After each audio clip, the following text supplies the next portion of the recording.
There's only one place to start, and that's in the Premier League. And of course, we're going to start with Spurs beating Manchester United 6-1. Nothing, surely nothing could take over from that. But it did. Liverpool, the defending champions, losing against Aston Villa by 7-2. This has never happened in the history of the league that the defending champs have conceded 7 in a game. Shaka Hislop and Frank Leboeuf here to talk about it. Frank, I want to start with you. And the obvious question is, how on earth did this happen? That's the beauty of football, or the craziness of football, as you can resume it. First, credit to the Spurs and credit to Aston Villa, the villains who did what they had to do, and disgrace to, to Liverpool, for sure, and also for Manchester United, because before that big incident that we're going to talk about, and the VAR again, they were defensively nowhere near it. So some people in France, I don't know if you say the same in England, say that it's better sometimes to lose 6-1 or 7-2 once instead of losing 7 times or 6 times 1-0. I agree, but it is, what we see today, it's what we call a humiliation, a disgrace. And they have to react very quickly, I'm talking about Manchester United and Liverpool, if they don't want to see either a position of a contender for the Premier League title or maybe a position in the Champions League fourth place. That was awful. Yesterday we talked about it. Steve Nicol said that there were no consistency whatsoever in the Premier League except from Liverpool. That we can put everybody in the same bucket and maybe throw it into the bin very soon. Yes, just to confirm, Stevie wasn't supposed to be on today. He's not hiding under the table or at home eating shepherd's pie. Shaka, let's focus, shall we, on this Liverpool performance, because 7-2, you could argue, flattered them.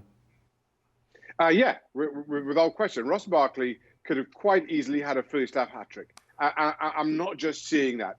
Ross Barkley had 3 incredible chances to score before we even went in at half-time, and yet still we're talking about 7-2 at the end of 90 minutes. And I wish I knew how to even begin explaining this. I'll start with the good, and all the good came from Aston Villa. Jack Grealish was simply incredible. He was unplayable for Villa today. It showed how good, how creative he is, how effective he can be with a box-to-box midfielder such as Ross Barkley coming in, who totally transformed the looked at Villa's midfield. Ollie Watkins, another midweek signing with zero Premier League experience, grabs a hat-trick against the defending champions. He shows a keen eye for goal. All that helped out, albeit certainly initially Adrian trying to pass the ball out to the back. That brings Villa's first goal. But I think it's ridiculous to try to blame what then happened on Adrian. Just full credit to Aston Villa. They were just too much for Liverpool to handle. And again, I'm here reminding myself that we are talking about the defending Premier League champions and 12 months out from being the defending European champions. Why were Liverpool such a shambles at the back, Frank? No communication whatsoever. I think, of course, we're going to talk about Adrian and the first goal, and he started from there. He made a huge mistake with a bad pass to, I think it was Gomez, and everything went wrong. I mean, if I'm Gareth Southgate, I'm just before international, games that they were going to have, I'm going to be worried with Gomez, with Trent Alexander-Arnold. We had a no-foot game as well. And of course, we can add Maguire in Manchester United. So we have Pogba and Griezmann in France. And Didier Deschamps with that, we'll have to resolve many problems. But defensively, I mean, that's becoming very annoying and very awful. I mean, everybody wants to have strikers. I know Manchester United is going to get Cavani very, very soon, But clubs, academies, they have to work about defending defensive problems, because what I saw today, but overall, not only on those two games, it's simply awful. I mean, I wasn't the greatest defender. I was maybe good with the ball, but not as good as, Marcel Saïd, John Terry, Rio Ferdinand as a defender. But what I see there, I mean, I could be easily in the best club in the world, if I see that. I mean, because I knew how to defend a little bit. Some players don't know to defend at all. That's a catastrophe. Stevie was texting me throughout the game, Shaka, about Liverpool's line and just how much of a disaster it was.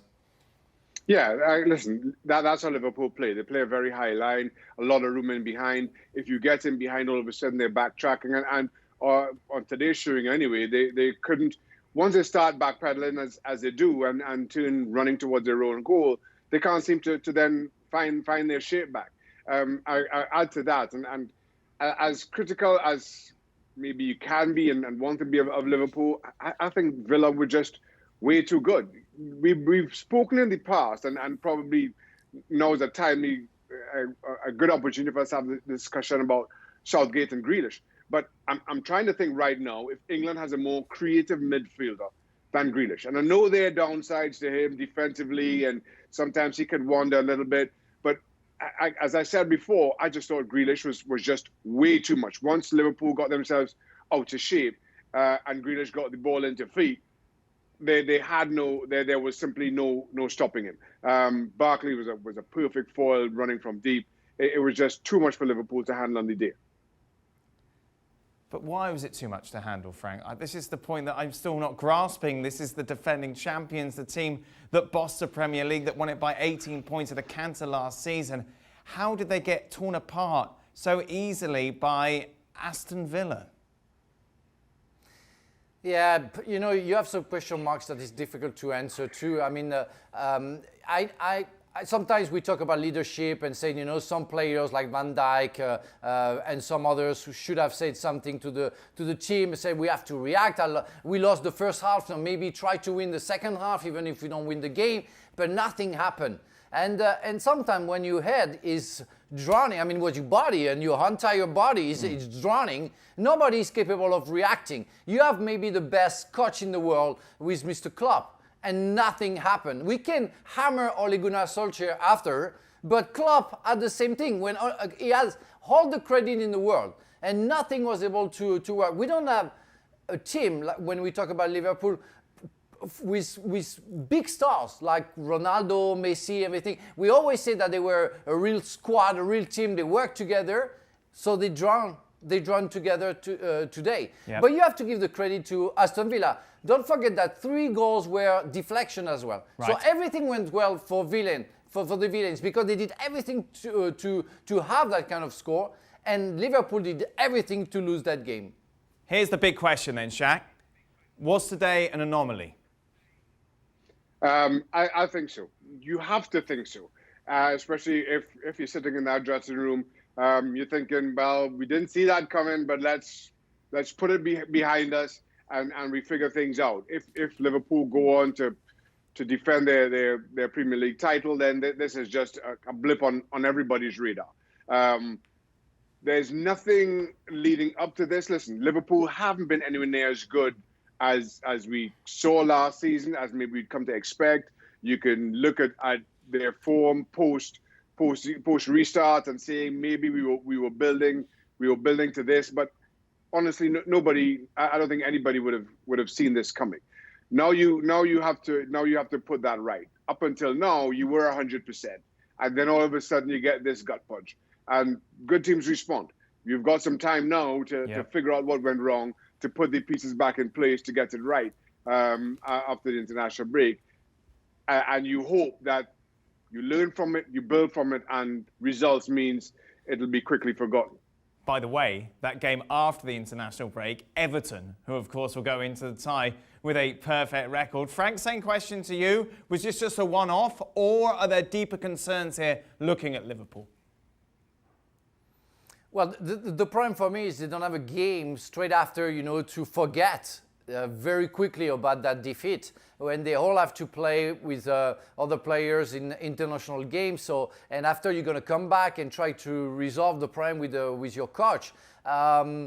hopefully they have everything in their brains to shut down the nightmare and just see the positive aspect of the future because they have qualities. And as I said before, it's better sometimes to lose 1 time 7-2 than to lose 7 times 1-0. That's what it is. That's the real aspect and the beauty of football. It doesn't. You lost on 3 points, only 3 points.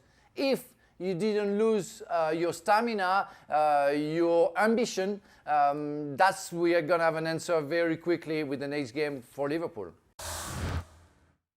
Thanks so much for watching ESPN on YouTube. And for more sports highlights and analysis, be sure to download the ESPN app. And for premium content and live streaming, subscribe to ESPN Plus.